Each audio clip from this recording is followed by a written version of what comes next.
Bien, donc bonsoir et merci d'être venus si nombreux. Et donc en fait, je vous souhaite à tous la bienvenue au nom du CAD et de l'association de Mougères qui organise ce soir cette réunion. Et puis, je remercie avant tout Monsieur le maire de Mougères pour le prêt de la salle qui nous permet de nous réunir ce soir et qui va nous permettre en fait de faire le point de l'année écoulée, puisque beaucoup de chemin a été parcouru en fait cette dernière année. L'an dernier, à la même époque, le 11 décembre 2010, nous étions dans les rues de Bayonne, 15 500 personnes qui précédées par 130 tracteurs. On était très fiers d'être derrière eux et on avait fait une belle manif, si vous vous en souvenez. Manif qui se situait dans le cadre d'une journée contre les grands projets inutiles, journée européenne. Et donc il s'est passé beaucoup de choses depuis. À peu près à la même époque, ici sur le canton, à Saint-Pierre-des-Rupes, on avait fait une réunion dont le thème principal était les sondages géotechniques qui devaient démarrer. Et si vous avez suivi, vous savez qu'on avait décidé de s'y opposer, de ne pas les laisser faire. On a eu raison de s'y opposer, puisqu'en fait les sondages géotechniques ont été suspendus. Et donc voilà, pourtant c'était pas gagné d'avance, hein, on ne savait pas exactement ce qui allait se passer, mais on y est arrivé. Et là aussi, à ce moment-là, les agriculteurs avaient eu avec nous un rôle très prépondérant. Voilà. Donc en fait aujourd'hui, voilà, sur cette année, beaucoup de choses se sont passées et on est dans une période un peu nouvelle, un peu spéciale, parce qu'il y a eu des annonces qui ont été faites en septembre, bien sûr on reviendra dessus, qui peuvent laisser penser à une temporisation du projet de LGV.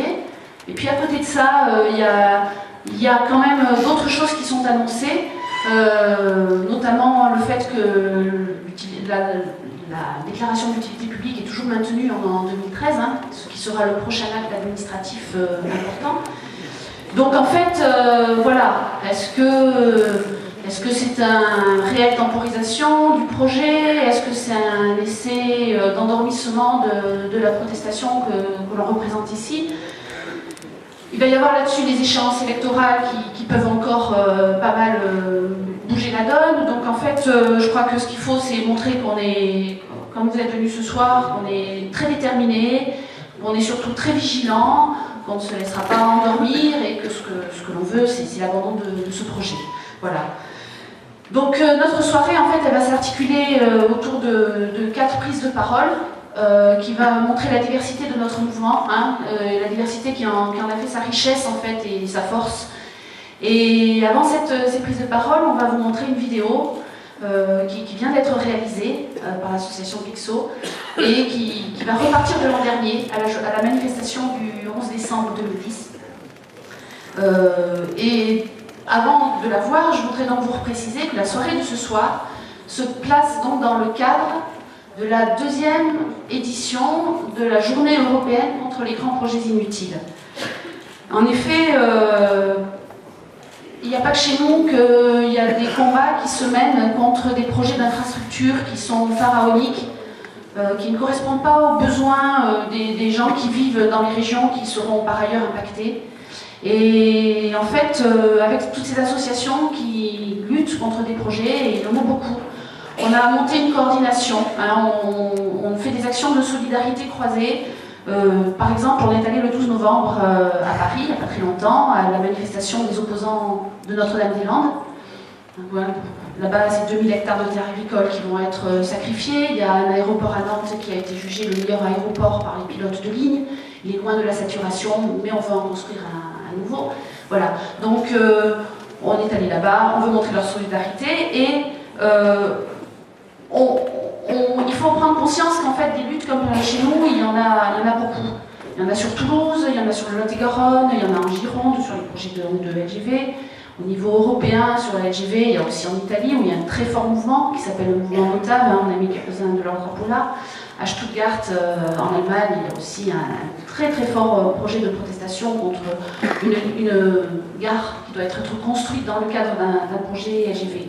Et donc en fait, voilà, notre problématique elle sera toujours locale, bien entendu. Hein. Nous ici, on va se battre avec... parce qu'on connaît ici notre région, on sait comment ça va nous impacter, on sait les problèmes que ça va nous poser.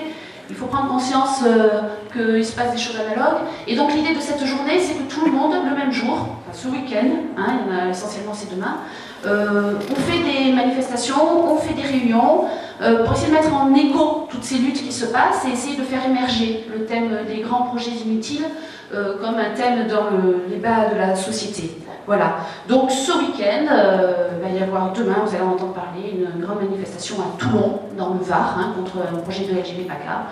Il va y avoir des réunions publiques en Gironde, dans le Lot-et-Garonne, dans le Lot, à Limoges aussi beaucoup. Voilà, et bon, on espère un écho un petit peu national, hein, puisqu'il y a une fracture qui se fait entre nos régions et ce qui peut se décider à Paris. Voilà. Je vais terminer juste en citant la charte d'Hendaye. La charte d'Hendaye, ça a été le texte qu'on a signé le 23 janvier 2010 avec toutes ces associations et qui avait marqué le début de notre collaboration. Donc on l'avait signé à Hendaye, le 23 janvier 2010, c'était un jour de manifestation à Hendaye, je devais y être.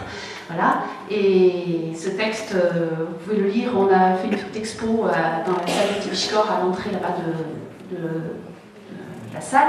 Donc vous pouvez voir un certain nombre de choses qui concernent cette charte et qui aujourd'hui, tous les jours, parce qu'en fait c'est ici qu'on gère un peu cette charte, et tout le temps, il y a des demandes de nouvelles signatures, hein, de collectifs. Hein, il y a 65 collectifs actuellement qui ont signé.